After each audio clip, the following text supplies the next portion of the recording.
where all the bits come in, parts from Brembo, Marzocchi, Marcassini, etc., to build up motorcycle, along with the raw parts that are going to be machined for the engines, etc.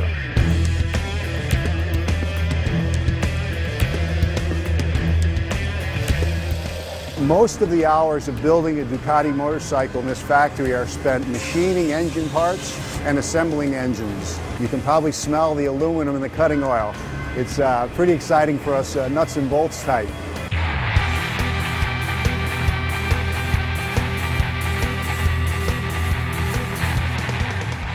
The methodology today is collecting all the parts to build all our motorcycle engines in this area.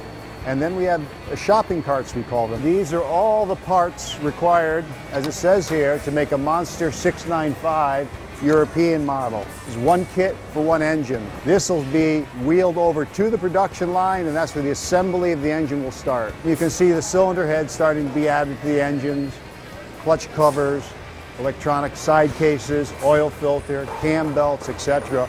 As we follow down, the end of the line here, a completed engine will come off the line.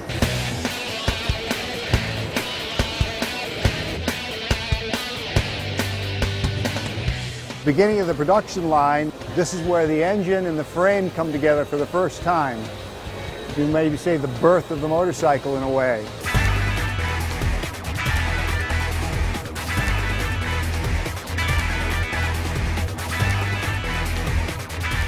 Here we are at the end of the production line, and we have a flock of Monster 695s here.